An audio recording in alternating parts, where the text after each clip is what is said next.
Bin Salman has issued a new set of orders and rules that have been published on the Ministry of Islamic Affairs website, designed to tone down and restrict Ramadan in Saudi Arabia as he continues with his push to drive Islam out of the public sphere. Firstly, the ban on the use of loudspeakers for mosques will not be lifted during Ramadan. The call to prayer remains restricted to 1/3 of the volume of the loudspeakers, and loudspeakers are banned entirely for Quranic recitation, even if worshippers struggle to hear the Imam from the back. Secondly, the broadcasting of Taraweeh, Ramadan prayers, is banned on all media platforms. The famous Masjid Quba, where the legendary Imam of Medina, Muhammad Ayyub, rahimahullah, was discovered, and other mosques, are all banned from broadcasting the recitation of the Imam and broadcasting prayers that are often watched in the hundreds of thousands by Muslims around the world.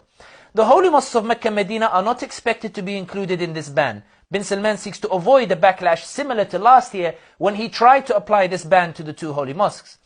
Thirdly, the new rules order that prayers should be shortened and the dua or supplications should be kept short.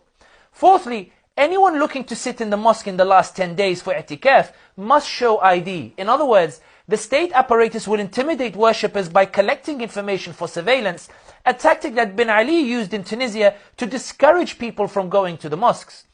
The fifth rule is that mosques are banned from collecting donations from worshippers, whether that be to fund meals for those breaking their fast or for any other purposes. It's worth noting here that worshippers often donate during Ramadan towards meals on the basis of a saying of the Prophet Muhammad sallallahu alaihi wasallam, whoever gives food for a fasting person to break his fast, he will have a reward like the one who fasted. The sixth rule is that worshippers are ordered not to bring their children to the mosques. And this rule is almost identical to that of Soviet satellite states that banned children from mosques in order to prevent Islamic influences on their nurturing and upbringing. The seventh rule is that mosques may not provide meals for fasting worshippers inside the mosque and cannot set up tents outside for communal meals at the time of breaking the fast. There are other rules, but Bin Salman's message is absolutely clear. In Saudi, Ramadan must be quiet. The Saudi Crown Prince Mohammed bin Salman has issued an order that has been published on the official website of the Saudi Ministry of Islamic Affairs that decrees that this year all media outlets will be banned from broadcasting prayers during the month of Ramadan. The official statement on the website of the Ministry of Islamic Affairs states that the cameras inside the mosque may not be used to broadcast the Imam and the worshippers, and that all media outlets, bishatta anwa'iha, in all forms, are forbidden from broadcasting prayers during the month of Ramadan. The statement that's published on the Ministry of Islamic Affairs of Saudi Arabia does not include any exemptions for the two holy mosques of Mecca and Medina, and this has raised confusion as to whether this ban will apply to the two holy mosques or not, and whether the Taraweeh that millions around the world watch every year during Ramadan and in the spirit of Ramadan will be able to watch a broadcast of the prayers that are led by very famous imams such as Sheikh Sudais, Al-Shurey, Mahir Ma'iqli and others.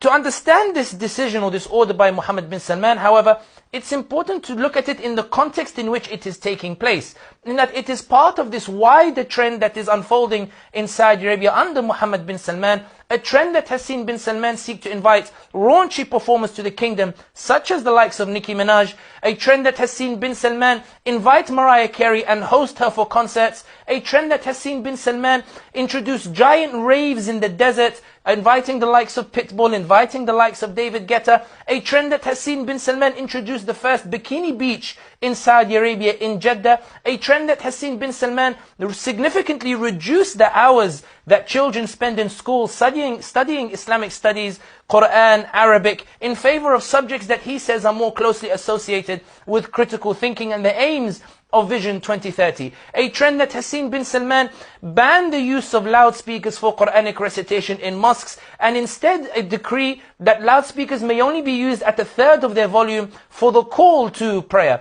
In other words, this decision by Mohammed bin Salman to ban the broadcast of the prayers during Ramadan is essentially a message on the part of bin Salman that the state will no longer be involved in promoting Islam, in promoting Ramadan, in promoting the spirit of Ramadan. And even if Mohammed bin Salman cedes to pressure and gives an exemption to the holy mosques of Mecca and Medina to broadcast prayers during Ramadan, then this would still be in line with the de-Islamization trend in Saudi Arabia, in that Mohammed bin Salman's message will be absolutely clear that Islam should be confined to the two provinces of Mecca and Medina, and the state will no longer actively seek to